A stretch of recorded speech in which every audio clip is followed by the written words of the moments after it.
Alhamdulillah mga kaibigan, mga kapatid sa pananampalatayang Islam, tayo ngayon ay nasa dakilang araw.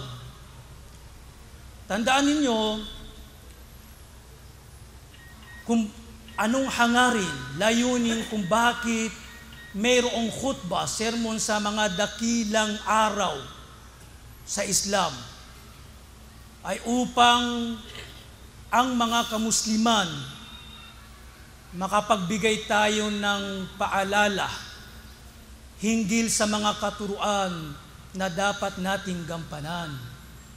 O di kaya makapagbigay tayo ng babala hinggil o laban sa mga bagay na ipinagbawal sa atin ni Allah subhanahu wa ta'ala. Yan ang dahilan kung bakit palagi tayong pinapaalalahanan ng ating mga ulama sa araw ng Jum'ah. Alhamdulillah mga kaibigan, mga kapatid, ilang araw na lang ang nalalabi ay darating na sa atin ang dakila at pinagpalang buwan, at ito ang buwan ng Ramadan. Naway maabutan natin ang buwan ng Ramadan at naway dalangin natin kay Allah subhanahu wa ta'ala na gabayan, taufikan, patnubayan nawa tayo ni Allah na makagawa tayo ng mga iba't ibang uring pagsamba na ikakalugod ni Allah subhanahu wa ta'ala. Amin ya Rabb. Mga kaibigan, mga kapatid sa pananampalatayang Islam, kung ating pagnilay-nilayan, ang lahat ay nagmimithi, naghahangad ng tagumpay. Lahat tayo, bawat isa sa atin, naghahangad ng tagumpay. Walang pag-aalinlangan. Ang bawat isa sa atin, kung ating tatanungin, hinahangad, minimithin niya ang tagumpay sa kanyang sarili, sa kanyang mga mahal sa buhay, kaibigan. Ang tagumpay dito sa mundo, higit lalo sa kabilang buhay. Lahat tayo naghahangad ng tagumpay. Paano nga ba natin makakamtan ang tagumpay na ito? Tagumpay na sa pamamagitan nito ay tayo ay makakapasok sa paraiso ni Allah subhanahu wa ta'ala. At mailalayo natin ang ating mga sarili mula sa pagkabigo. Ito ang tunay na tagumpay na hinahangad ng bawat isa sa atin. Si Allah subhanahu wa ta'ala, ipinahayag niya ang Quran, ang buong Quran, na naglalaman ng mga katuruan na kung ating gagampanan isa sa buhay. At naglalaman din ng mga bagay na ipinagbawal ni Allah subhanahu wa ta'ala na kung ating iiwasan, makakamtan natin itong dakilang tagumpay na minimithi, pinapangarap, hinahangad ng bawat isa sa atin. At ito ang makapasok sa paraiso at maligtas niya ang kanyang sarili mula sa naglalagablab na apo. Ito ang tunay na tagumpay na minimithi ng bawat isa sa atin. Sa Quran, ipinahayag niya ang maiksing surah na nagsasalaysay na sinumang taglayin niya ang mga katangian na ito ay magkakamtan niya ang tagumpay dito sa mundo, higit lalo sa kabilang buhay. Surah na pinangalan ng As. Sinabi ni Allah subhanahu wa ta'ala, wal as, innal insana lafi khusr, illa alladhina amanu wa amilus salihat, wa tawasaw bil haqq, wa tawasaw bis sabr. Ako ay sumusumpa, ika ni Allah, sa oras at panahon. Lahat ng nilalang, lahat ng tao ay nasa pagkalugi. talunan, pagkabigo. Pagkaraan, binanggit niya Allah subhanahu wa ta'ala, ang mai-exempted, maliligtas sa kabiguan na ito. Illa alladhina amanu, maliban sa yaong mga nanampalataya, sumampalataya, wa amilus salihat, at gumawa sila ng mga magagawang mabubuting gawa, wa tawasaw bil haqq, at nagpayuhan sila sa isa't isa hinggil sa katotohanan, wa tawasaw bis sabr, at nagpayuhan sila sa isa't isa hinggil sa pagtitimpi o pagsasabar. Si Allah subhanahu wa ta'ala sa banal na sa sura na ito, sumumpa si Allah subhanahu wa ta'ala sa nilalang, at si Allah subhanahu wa ta'ala, karapatan niya na siya ay sumumpa kahit sa anong nilalang dahil siya ang Panginoon. Hindi katulad natin na hindi tayo pwedeng sumumpa maliban kay Allah subhanahu wa ta'ala. Kapag si Allah subhanahu wa ta'ala sumumpa sa isang bagay o nilalang, nagpapakita, nagpapahiwatig kung gaano kahalaga ang bagay na iyon.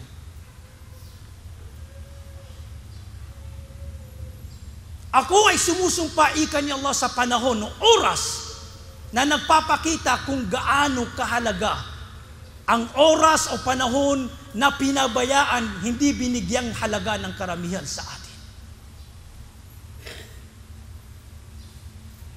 Ni'matani magbunong fihima kathirun minan nas. Dalawang biyaya, dalawang bagay, pagpapala na ipinagkaloob ni Allah subhanahu wa ta'ala na kung saan sinayang ng karamihan sa mga tao. Hindi nila binigyang halaga. As-siha wal farag, ang kalusugan at pagkabakante ng oras. Ang kalusugan. Napakaraming panahon, oras na dumadaan sa atin. Binigyan tayo ni Allah ng malusog at matiwasay na kalagayan. Subalit, pinabayaan lamang natin, hindi natin ginamit sa ikakalugod ni Allah subhanahu wa ta'ala. Naalaala lamang natin si Allah kapag tayo ay nagkakasakit. Ito ang suliranin. Ito ang problema sa atin. Kapag tayo ay matiwasay, kapag tayo ay malakas, hindi natin naaalala si Allah. Subalit kapag tayo ay dinapuan ng sakit, nagpa-check up siya, nalaman niya iyadang bila na meron siyang cancer o meron siyang sakit na nakakamatay, umiiyak siya kay Allah subhanahu wa ta'ala, naalala lamang niya si Allah subhanahu wa ta'ala. Nagsasabi, Ya Allah, ibalik mo ang aking lakas. Gagawa ako ng iba't ibang uri ng pagsamba. Subalit kapag binigay sa kanya ni Allah ang kanyang kahilingan, ganun din. Bumabalik siya sa dati niyang mga gawain hindi magaganda. Subhanallah. Tunay ang tao ay walang utang na loob. Wal farag, at pagkabakante ng oras. Napakaraming oras na dumadaan sa atin, subalit sinasayang natin. Tandaan mo ng oras na dumadaan sa iyo, ito ang ating buhay. Ito ang ating buhay. Kung gamitin natin sa ikakalugod ni Allah subhanahu wa ta'ala, makakamtan natin ng tagumpay. Subalit kung sayangin natin, hindi natin gamitin sa kung anong ikakalugod ni Allah, makakamtan natin ang pagkabigo, pagsisisi. Dito pa lang sa mundo o sa ating mga libingan, higit lalo sa kabilang buhay.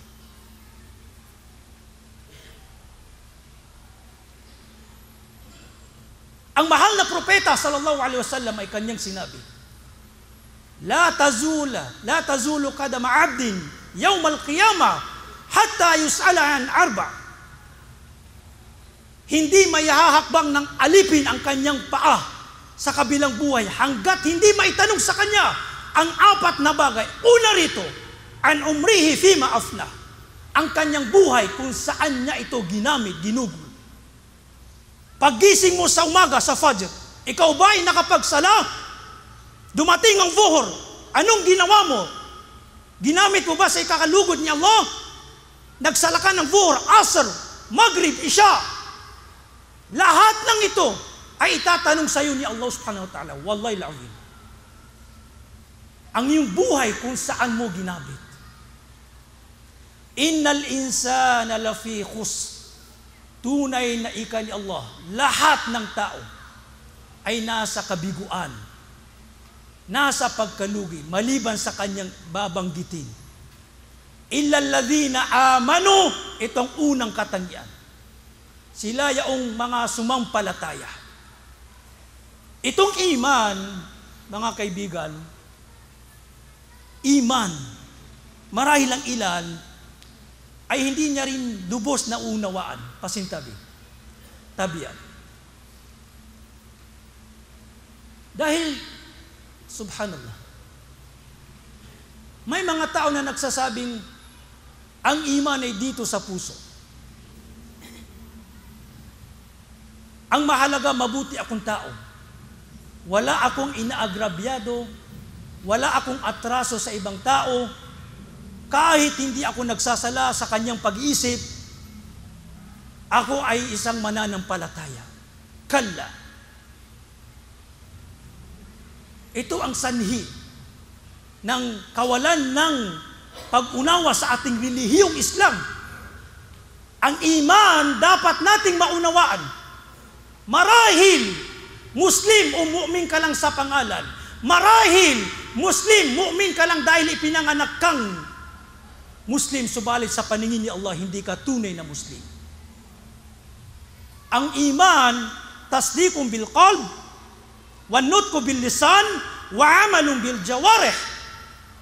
Ang iman, sabi ng ating mga ulama, ang maniwala ang puso, ang bigkasin, ihayag ng ating mga dila, at gawin ng ating mga pisikal o panlabas na gawain. Yan ang iman.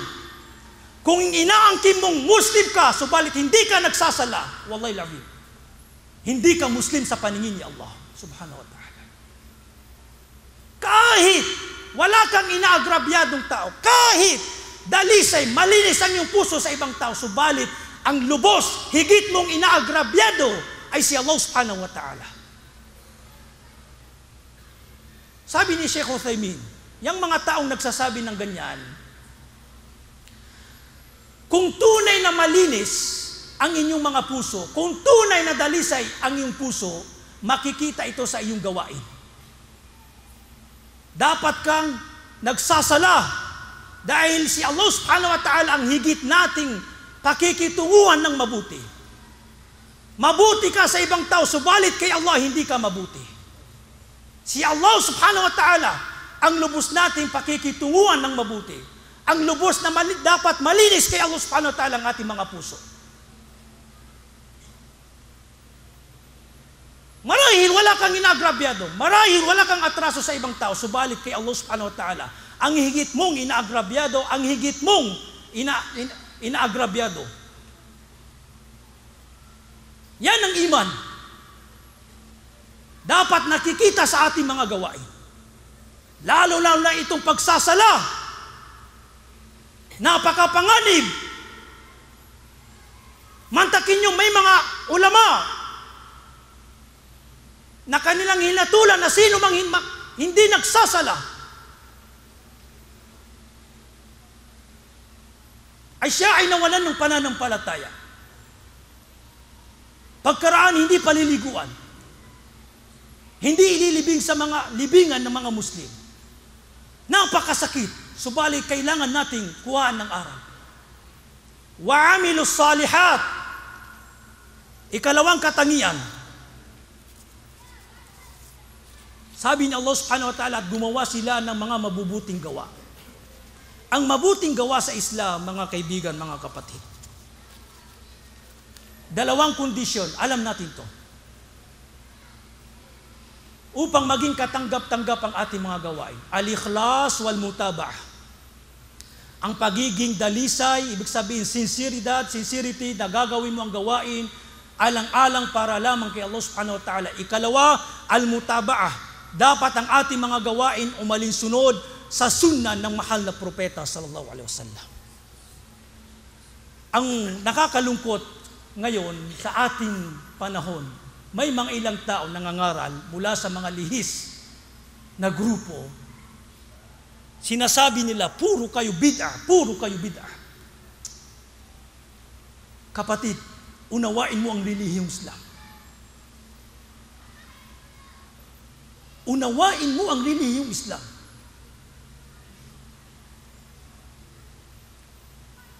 Hindi sukatan ang dami ng mga gawain.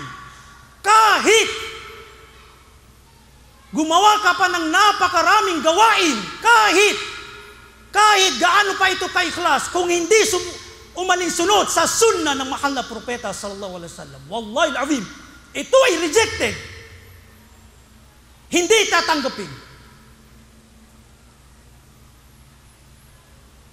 Ang sukatan kay Allah subhanahu wa ta'ala ay kung paano natin matatamaan ang sunna, kung paano sumang-ayon, umalinsunod ang ating mga gawain sa mahal na propeta, pamamaraan, sunna ng ating mahal na propeta sallallahu alaihi wasallam. Ang kakaunting gawain na sunna, sumang-ayon sa sunna ng mahal na propeta, ay mas mainam kaysa sa napakaraming gawain na ito ay bid'ah, hindi umalinsunod sa sunna ng ating mahal na propeta sallallahu alaihi wasallam. Inaangkin mong minamahal ka ni Allah dahil nagpapakarami ka ng mga gawain. Subalit ito naman ay bid'ah. Wallahi al-azim. Wallahi al-azim. Huwag mong isipin na minamahal ka ni Allah. Anong sinabi ni Allah? Kul in kuntum tuhibbuna Allah fattabi'uni. O Muhammad, sabihin mo sa kanila, kung tunay na minamahal niyo si Allah, sundin kanila. Ang sukatan upang makamtan natin ang pagmamahal ni Allah subhanahu wa ta'ala ay ang pagsunod, mutaba'a sa sunna ng mahal na propeta sallallahu alaihi wasallam. Kailangan natin unawain ang ating relihiyon. Makinig tayo sa ating mga ulama. Pagmamalasakit nila sa atin na kapag sinabi nilang bid'ah ang gawain na ito, na may batayan mula sa Quran, may paliwanag sila mula sa Quran at Sunnah, tanggapin natin. Huwag tayong magpalinlang sa mga lihis, mga ligaw na grupo na nangangaral ng mga lihis, mga bid'ah ang gawain. Mula sa mga kilalang grupo, sekta. Anong sinabi ng mahal na propeta sallallahu alaihi wasallam? Man amila amalan laysa alayhi amruna fahuwa rad. Man ahdatha fi amrina hadha ma laysa minhu fahuwa rad. Sino mang gumawa ng gawain na hindi umalinsunod sa aming mga pamamaraan, ika ng mahal na propeta, ito ay mardud, rejected, hindi katanggap-tanggap. Kahit gaano pa yung karami, kahit gaano pa yung ka-ikhlas, subalit hindi sumang-ayon sa sunna ng mahal na propeta sallallahu alaihi wasallam, nagsasayang ka lamang ng oras. Nagpapagod ka lamang ng oras. At mayroon kang pananagutan sa iyong ginagawang bid'ah. Iyakum wa muhdathatil umur. Iwanan nyo. Maging aware kayo, sabi ng mahal na propeta, sa mga pagbabagong katuruan. Kullu bid'atin dalala. Lahat ng ibinago sa relihiyong Islam ay kaligawan, lahat ng kaligawan sa impyernong apoy itatapon. May ilang din, dahil ito ay napapanahunan na dapat natin binabanggit. Sa totoo lang. Dahil kung patuloy tayong mananahimik, malilihis, maliligaw ang ating mga kamusliman. Kung hindi natin ipapahayag ang katotohanan, wala tayong pride sa ating. Dapat nating ipagtanggol ang sunnah ng mahal na propeta laban sa mga bid'ah, laban sa mga taong nangangaral na mga bid'ah ang gawain. Mantakin nyo, may mga nagsasabing may mabuting bid'ah sa Islam, iyadam billah. Meron daw mabuting bid'ah sa Islam, maniniwala kayo? Merong mabuting bid'ah sa Islam? Sinong mas maalam? Ikaw o ang mahal na propeta sallallahu alaihi wasallam? Sinong mas maalam? Ikaw o ang mga salafus salih, ang mga sahaba, mga tabi'un? Anong sinabi ng mahal na propeta? Meron bang mabuting bid'a? Anong sinabi ng mahal na propeta? Kullu bid'atin dalalah. Lahat ng bid'a sa Islam, sa relihiyon, ay kaligawan. Sinong maalam? Ikaw ang mahal na propeta. Ang lahat ng kaligawan sa impyernong apoy itatapon. Si Ibn Mas'ud, radiyallahu anhu, sa kanyang panahon, sa bansang Iraq, may nagsangguni sa kanya na sa isang masjid. Gumagawa sila ng kakaiba, gawain, mga dhikr na kakaiba, wala sa pamamaraan ng mahal na propeta sallallahu alaihi wasallam. Pinuntahan ni Ibn Mas'ud at nakita niyang subhanallah, gumagawa sila ng mga dhikr, marahil grupong dhikr na salungat sa mga dhikr o di kaya sunan ng mahal na propeta sallallahu alaihi wasallam. Nakatulad ngayon, nakikita natin, nasasaksiyan natin sa ibang bansa o di kaya marahil dito sa atin sa Pilipinas. Wag sanang ipagkaloob ni Allah, pangalagaan nawa ni Allah ang ating mga masjid laban sa mga bid'ang gawain. Nakita ni Ibn Mas'ud, sabi niya, ittabi'u wala tabtadi'u faqad kufitum. O mga tao, kayo, tigilan nyo itong mga dhikr, mga bid'ang gawain na ginagawa nyo sa masjid. Sumunod kayo sa sunna ng mahal na propeta sallallahu alaihi wasallam. Huwag kayong gumawa ng pagbabago. Faqad kufitum, sapat na ang iniwan sa atin ng mahal na propeta. Wa kullu bid'atin dalala. Pagkaraan sinabi niya, lahat ng bid'a ay kaligawan. Sinong maalam? Kayo? O ang mahal na propeta sallallahu alaihi wasallam at ang kanyang mga sahaba? Sinabi ni Imam Malik, man ibtada'a fil Islam bid'atan yaraha hasana faqad za'ama anna Muhammadan khana risala. Sino daw gumawa ng gawain sa sariling Islam na bid'a at inaangkin niya, pinaniniwalaan niya, kiniklaim niya na ito ay mabuting bid'a. Faqad za'ama, tunay na inakusahan niya si Muhammad ang Rasulullah na nagtaksil sa mensahe ni Allah. Ibig sabihin, ang mahal na propeta, pagkaraan niya, kumpleto na ang Islam sa lahat ng aspeto nito. Kapag ikaw ay gumagawa ng bid'a, para mong sinasabi na hindi na kumpleto ng Rasulullah sallallahu alaihi wasallam ang Islam. Yan ang dahilan. Yan ang ibig sabihin ni Imam Malik. Ikaw ang kung kumpleto sa Islam na kasama mo lagi ang syaitan na ang mahal na propeta ay maasum. Hindi niya na kumpleto at ikaw ang kukumpleto. Subhanallah. Napakapanganib, mga kaibigan. Napakaraming bid'a sa panahon natin ngayon. Mga bid'ang may kaugnayan sa doktrina o mga bid'ang may kaugnayan sa ating mga gawain. Napakarami. Tulad ng pagmamaulidun Nabi, ito ay bid'a sa Islam. Tulad ng pagdiriwang sa Laylatul Isra wal Mi'raj, tulad ng pagdiriwang sa Nisfu Sha'ban, tulad ng pagbabasa sa mga libingan, tulad ng pagtatawassul, paghingi ng pamamagitan sa mga puntod, mga libingan, lahat ng ito ay bid'a. Wala sa katuruan ng relihiyon Islam. Napakapanganib ng paggawa ng bid'a. Dahil yung gumagawa nito, marahil hindi nagtatawba. Isa sa panganib, sabi ni Sufyan al-Thawri, innal bid'a habba ila iblis min al-ma'siyah lian al-bid'a la yutabu minha wal ma'siyah yutabu minha. Sabi niya, ang bid'a ay kanais-nais, mas lubos na kanais-nais kay iblis kaysa sa paggawa ng kasalanan. Dahil yung gumagawa ng kasalanan, alam niya na gumagawa siya ng kasalanan ayon sa kanyang pagnanasa kagustuhan. Alam niya na ito ay kasalanan. Subalit, marahil mayroon ding panahon na siya ay magtauba.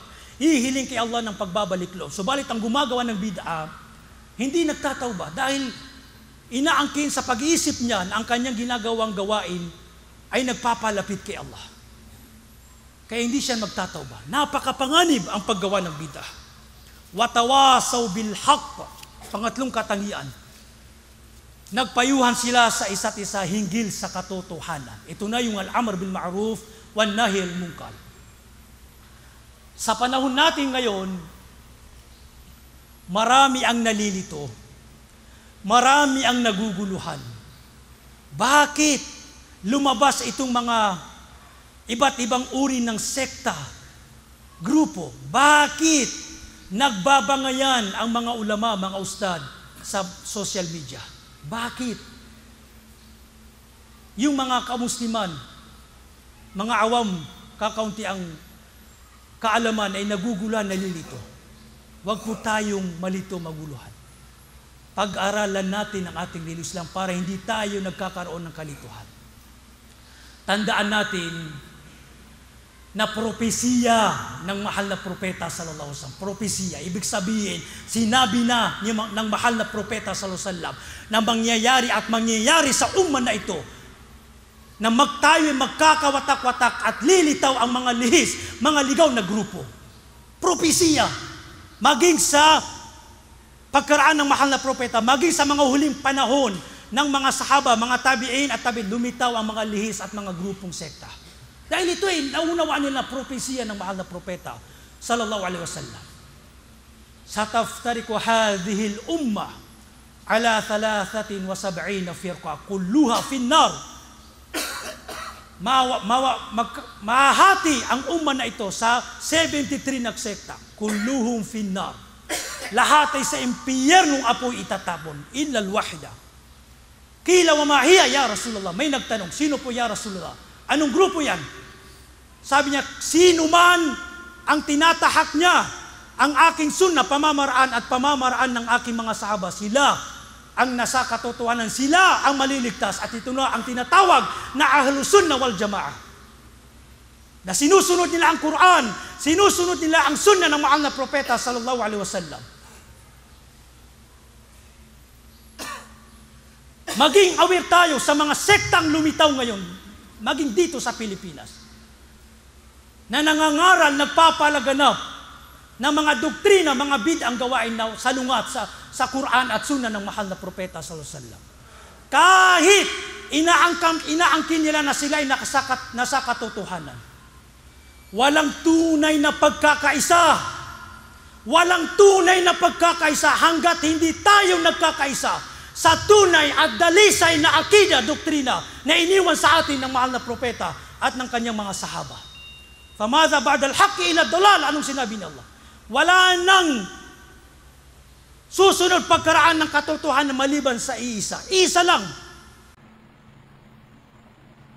Kung gusto nilang magkaisa tayo, itong mga lihis na grupo, manumbalik sila sa Quran at Sunnah, tayo ay magkakaisa. Dahil nagpapalaganap sila ng mga bid'a, mga katuruan, mga bid'a ang doktrina, dapat natin ihayag, dapat natin sagutin. Para mawala itong pagbabangayan, manumbalik sila sa Quran at Sunnah. Yan lamang ang paraan para tayo magkaisa. Na walang pagkakaisa kundi tayo magkaisa sa akida na iniwan sa atin ng mahal na propeta sallallahu alaihi wasallam. Gabayan nawa tayo ni Allah, patatagin nawa tayo ni Allah subhanahu wa ta'ala sa tunay at dalisang akida. Barakallahu li wa lakum fil Qur'anil Karim wa nafa'ani bima fihi min al-ayati wa dhikril hakim. Aqulu ma tasma'un wa astaghfirullah li wa lakum wa lisairil muslimin min kulli dhanbin fastaghfiru innahu huwal ghafurur rahim.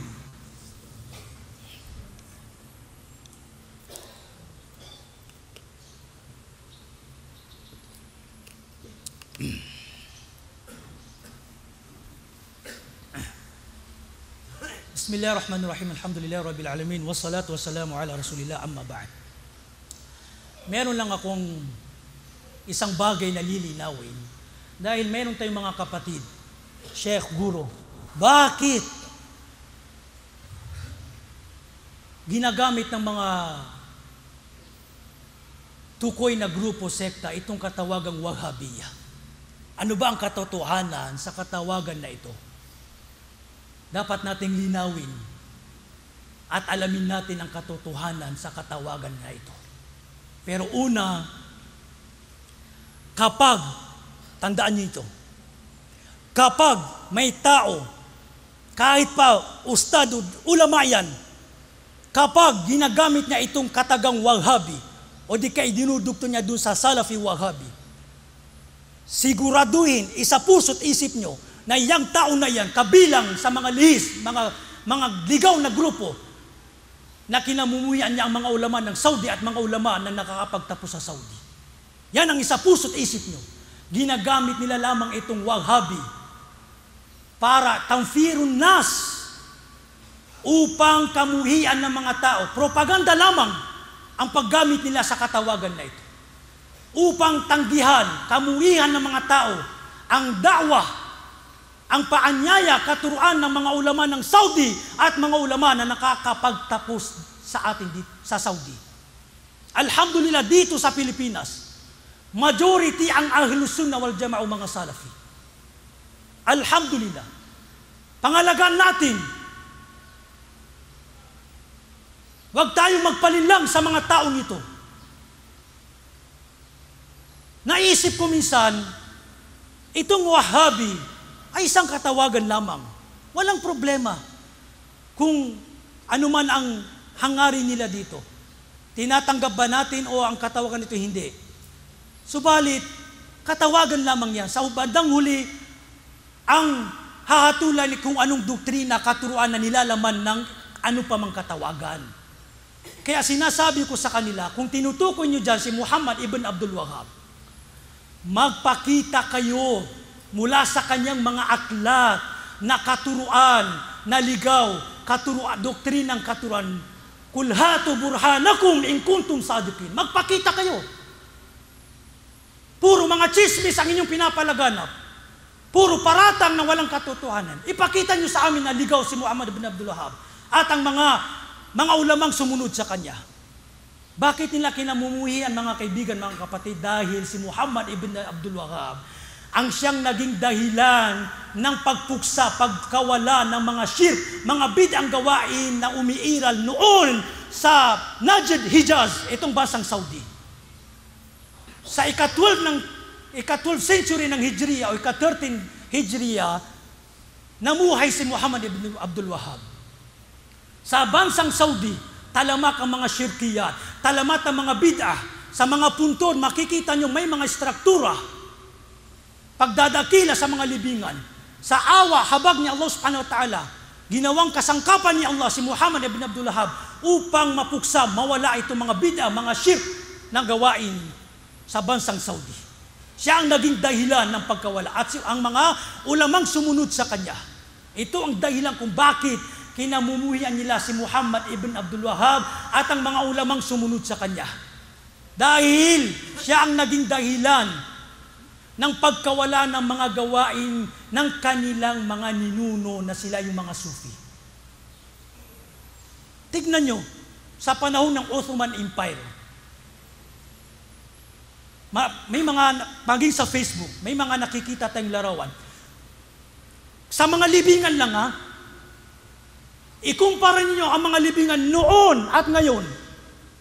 Ang Baqi' sa Madina, noon at ngayon. Noon, punong-puno ng mga struktura, pagdadakila sa mga libingan, mga shirk, mga bid'ang gawain. Subalit ngayon, makikita nyo, walang sagisag, walang mga sagisag ng shirk, walang mga sagisag ng mga bid'ang mga gawain. Sinisiraan lamang nila ang Saudi dahil may umiral ngayon ng concert o ganyan. Hindi naman sinasangayunan to ng mga ulama. Walang mga sagisag, mga shirk, mga bid'ah. Taliwas noon. Yan ang dahilan kung bakit nila kinakamuhian, ginagamit nila itong Wahhabi upang kamuhian ng mga tao, ang mga ulama ng Saudi at mga ulama natin dito sa Pilipinas na nakakapagtapos sa Saudi na nasa tamang landas, Ahlus Sunnah wal Jama'ah. Huwag tayong manidlang. Ang gusto lang nila ay akayin tayo mula sa tauhid tungo sa mga bid'ah, tungo sa mga shirk na gawain. Yan ang katotohanan na realidad.